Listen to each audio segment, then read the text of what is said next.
morning, everyone. So today what we're going to talk about briefly is I want to talk about what is the limiting reagent. What is its role? What is its purpose? Why is it something that we're concerned about?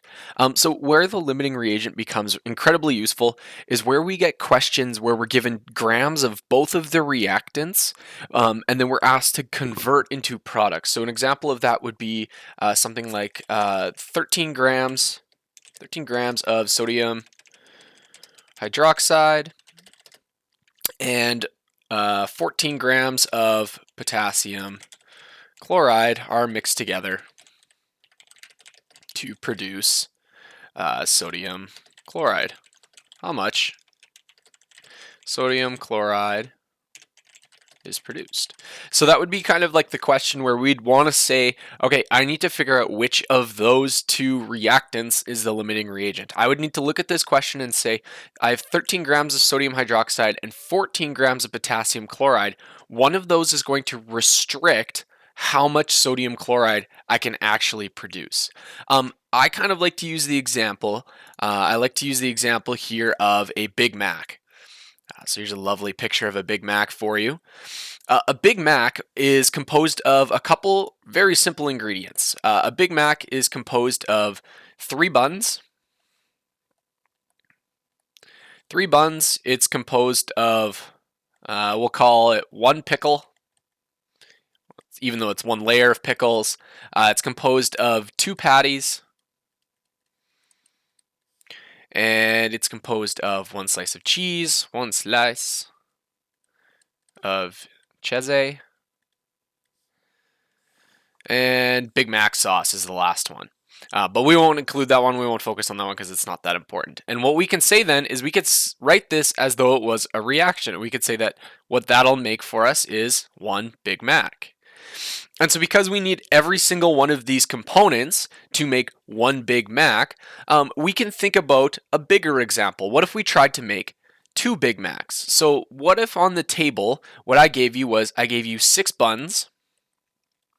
On your table, I gave you 6 buns. I gave you 1 pickle. I gave you 4 patties.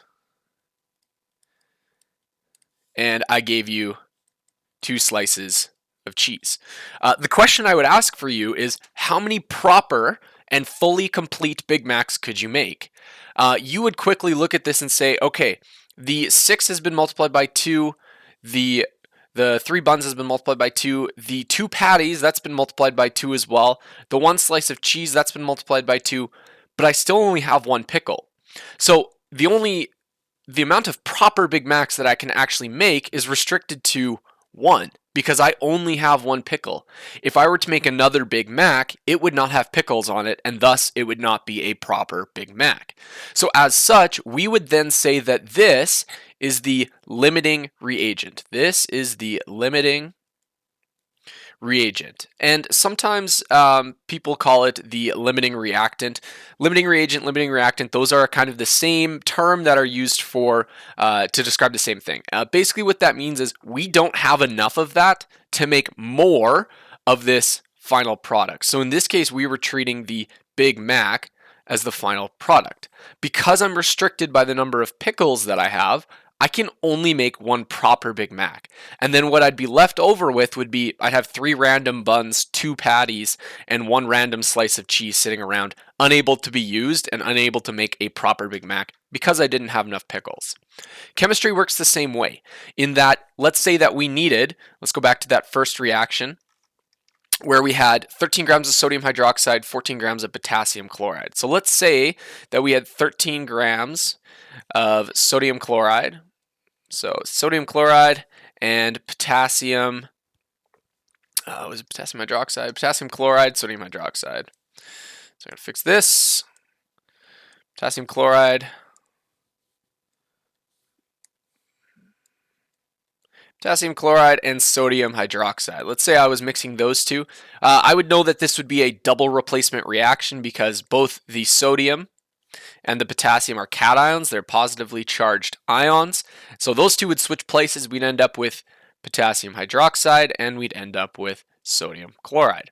Now the question would be, is this looks similar to our pickle example above. What happens if I don't have enough sodium hydroxide, or what happens if I don't have enough potassium chloride? Well, the amount of these products, the potassium hydroxide and the sodium chloride that I could actually make would be restricted by one of these two. Either one of those would be the limiting reagent. And in the next two videos, I'm going to show you two different methods that you can use to solve for and figure out what is the limiting reagent.